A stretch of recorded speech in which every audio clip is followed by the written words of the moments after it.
My name is Burke Hedges, author of the best-selling book, The Parable of the Pipeline. I open my book with a story about Pablo and Bruno, who take two very different paths in their quest for financial independence. What you're about to see is the delightful animated story of their adventure. So, sit back, relax, and enjoy the life-changing lessons in The Parable of the Pipeline.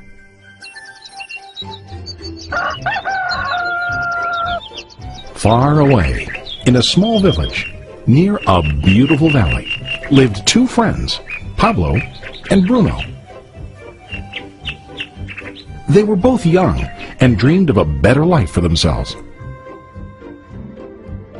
They'd often discuss their dreams about how they would become the most successful men in the village.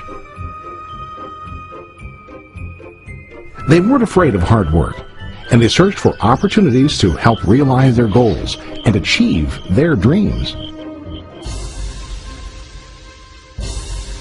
One day, an opportunity presented itself.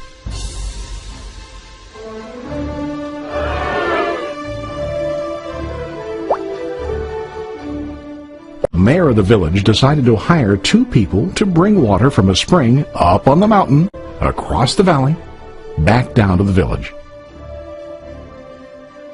They were to be paid based on the amount of water delivered to the village. Bruno and Pablo enthusiastically got to work. Every day, from morning till evening, they carried buckets to and from the spring. They worked hard, carrying water to the village. In the evening, they'd return home with their day's wages.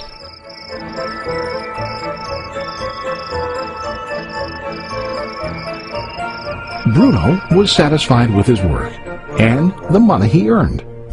He was sure that with this work he could achieve his dreams. Bruno thought that to increase his wages he could use bigger buckets to bring more water each trip. He believed with a larger income he would soon be able to buy a cow and the house that he dreamed about.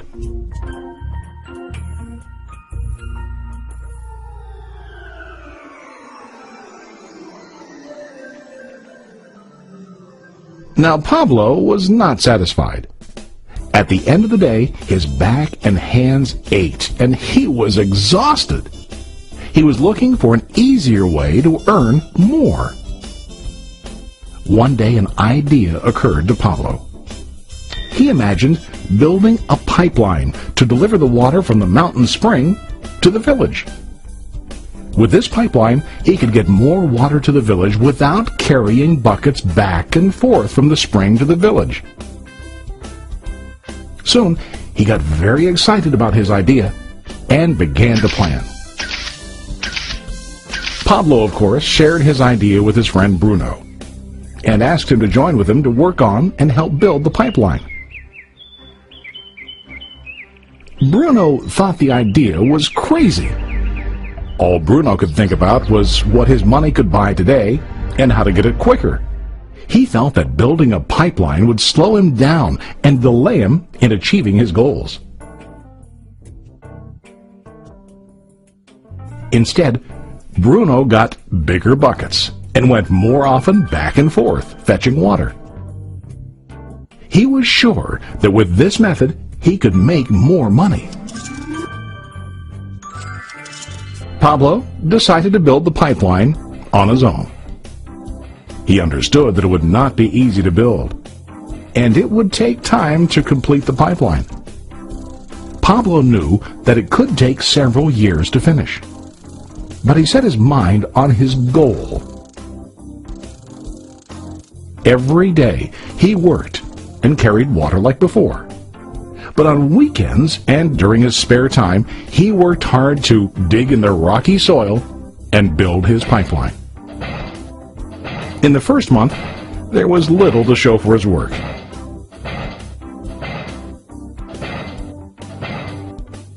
Bruno and the villagers laughed and teased him. They called him Pablo the Pipeline Man. During this time, Bruno's income doubled. He already bought a cow and a bigger house.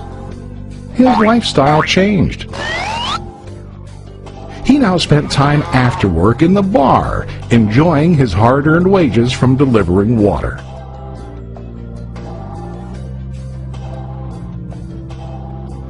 What Bruno didn't realize was that his body was starting to stoop from carrying the heavy buckets every day.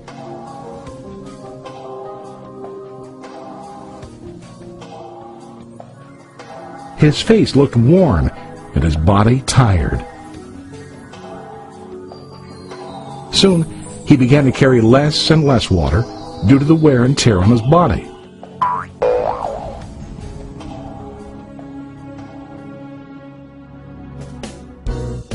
Month after month, Pablo worked. Soon a year passed, and then a second year. Finally, Pablo finished his pipeline. He now used his pipeline to deliver water to the village instead of carrying buckets. Pablo was now earning more money than ever before. The water continued flowing to the village, while Pablo wasn't working. While he slept and ate, the water flowed. Pablo was happy and proud of his insight, persistence, and hard work. Now his income flowed as long as the water flowed through his pipeline.